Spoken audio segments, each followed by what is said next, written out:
Todos recordamos la tragedia que enlutó a 34 familias en esa oportunidad, Villa El Salvador, como consecuencia de esta explosión.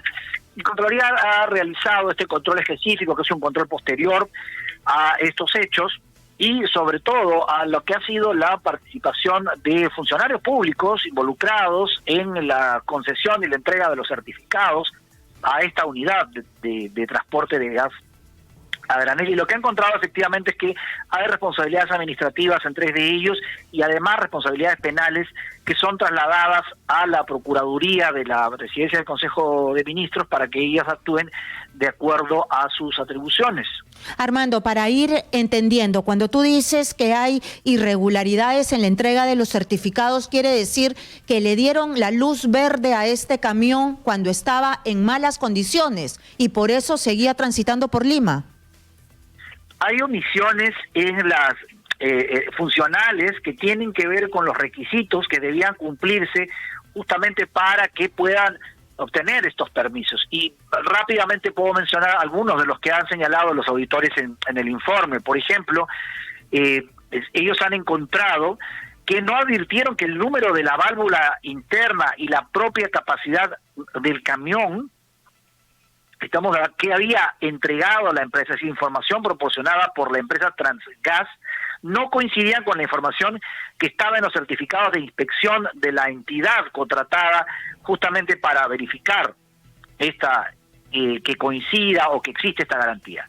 Lo otro, por ejemplo, es que los documentos que había presentado la empresa para obtener la certificación de esa unidad ya correspondían a otro vehículo que habían presentado en el año 2018.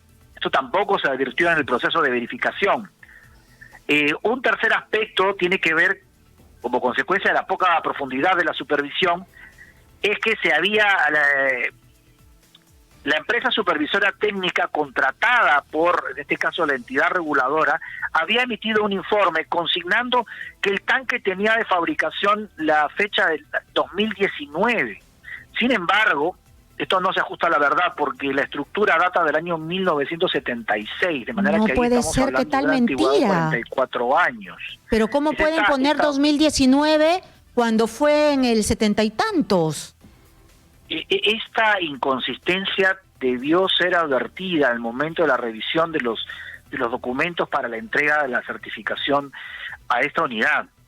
Y otra cosa que también se advirtió es que en esta tramitación no constaba la firma de los representantes legal en todas las hojas del formulario de la solicitud de registro de hidrocarburos. Entonces esto le ha servido a los auditores de Contraloría para señalar que ha habido una omisión cuya gravedad tendrá que ser analizada por... Lo que dices, Armando, da miedo, porque si ocurrió en el caso de este camión cisterna, uno tiene derecho a sospechar que esa es la manera de otorgar los certificados, con una absoluta negligencia. Pero además ni siquiera han leído los documentos, porque si lees los documentos te das cuenta que es decir, no hay una inspección de parte de la gente de Ocinermin, ¿no es cierto? Sino que le creen a las declaraciones juradas y a los documentos que envían. Pero incluso si hubieran leído esos documentos, hubieran constatado incompatibilidades y información incorrecta, ¿no es cierto? Coincidencia entre los datos entre la empresa supervisora y lo que entrega la empresa, o la inexistencia de la firma del representante legal, o un poder para quien finalmente realiza los trámites. Esas son situaciones que se han considerado irregulares y que iban en contra de lo que se ha establecido en el propio TUPA, el punto 3.5, que por ejemplo que es el que señala los requisitos y los procedimientos. Mira, yo sé que tú no lo puedes decir, Armando, porque tú eres representante de la Contraloría, pero esto apesta a corrupción. La Contraloría concluyó que las faltas identificadas debilitaron que se garanticen las medidas de seguridad y elevaron los riesgos de accidentes propios del transporte de hidrocarburos, con la consiguiente explosión al peligro del personal involucrado en dicha actividad y también al peligro y a las personas los vecinos que resultaron dañados por esto. Entonces, ¿cuántos camiones más están así? Si, como dice Nicolás, es casi un modus operandi. Todo apunta a eso. Y en el caso particular de esta unidad, como es sabido por todos y como ya lo ha señalado la propia reguladora, este vehículo se desplazaba con la válvula interna del tanque abierta, incluso que estaba sujetado por un gancho. Ahora, ¿cuánto contribuyeron esta inobservancia de estos procedimientos a esta situación que finalmente llevó a esta deflagración? Eso va a corresponder determinar a las autoridades, en este caso a las que acuda la Procuraduría. Claro, pero Armando, lo que sí queda claro por el informe de Contraloría es que ese certificado no debió ser otorgado.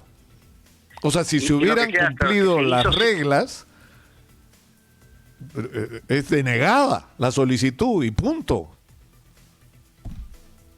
Pero eso no ocurrió. Los pasos. Efectivamente no se cumplieron los pasos para poder cumplir con lo que señala el TUPA, ¿no? Es que le dieron un certificado a una bomba de tiempo. ¿Cómo la Contraloría puede establecer a partir de este ejemplo qué es lo que está pasando en Ocinerminc? ¿O ya no depende de ustedes? ¿Quién abre el abanico? Sobre este caso particular, ya el informe está emitido con el señalamiento de esta inobservancia y las presuntas responsabilidades administrativas o penales. Sin embargo, tal como se ha anunciado, y ustedes recordarán, el Contralor anunció hace unos días el inicio de un operativo que involucra justamente a todas las entidades reguladoras con la finalidad de determinar que están cumpliendo con las funciones que le han sido asignadas, tanto en este caso particular de Ocinerminc como las que tienen que ver con temas de salud, con sistemas de agua y saneamiento, con telecomunicaciones. Todas las entidades reguladoras van a estar dentro de una operación que está diseñando en este momento Contraloría y que va a llevar adelante las próximas semanas para determinar justamente eso, que se cumplan con las finalidades para las cuales se han establecido su existencia y funcionamiento. Claro. Ahora, para regresar a este caso puntual, Armando, yo tengo dos preguntas. O sea, digamos, si hubieran cumplido con el revisar el expediente tal como estaba, la conclusión hubiera sido denegar el otorgamiento del certificado y por lo tanto ese camión no debió estar circulando. Y esto solamente tiene dos posibilidades: o negligencia de gente que está haciendo su trabajo mal, o de algo peor, porque acá puedes presumir que ha habido corrupción. Es decir, que tú pones un billete sobre la mesa y te entregan el certificado sin siquiera leer los documentos que lo sustentan. Pero esa investigación se va a hacer, me imagino, ¿no es cierto? Esa investigación se debe hacer, sin duda, porque está claro que hubo una inobservancia que obedece a una u otra razón, la tendrá que determinar, en este caso, la entidad que esté a cargo. Y la Procuraduría va a poder revisar esta información y tendrá que reconducir este asunto a la autoridad que corresponda, y ella tendrá que determinar justamente si es una cosa o la otra. Uh-huh. ¿Y las personas quiénes son? Los responsables, porque acá hemos llamado la atención sobre la necesidad de ponerle nombre y apellido a las negligencias, a las irresponsabilidades, a los incumplimientos y más aún a la presunción de delitos. Sí, eso está mencionado en el apéndice del informe, y se trata justamente del jefe de la Oficina Regional de Lima Sur, la especialista de atención al usuario y la especialista regional de hidrocarburos de la entidad. Muy bien, yo tengo una consulta que no tiene nada que ver con esto, pero sí cómo en realidad se manejan las cosas desde el Estado, ¿no?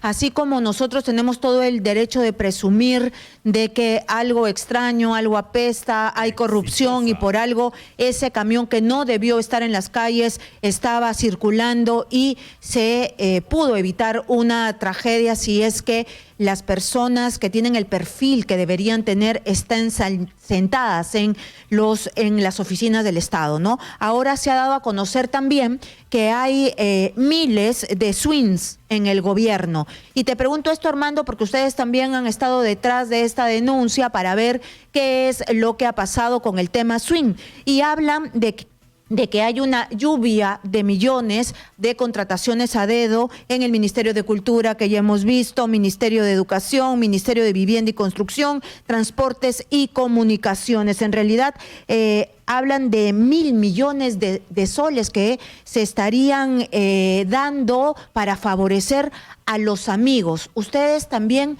van a hacer controles de esto que parece ser sistemático y desde hace tiempo, claro, por supuesto, pero estamos hablando de ahora, en la actualidad, en este gobierno? Contraloría anunció, Karina, hace unas semanas también que estábamos comenzando el diseño de una operación para determinar cuánto es lo que el Estado gasta en consultorías y cuáles son las justificaciones de estas.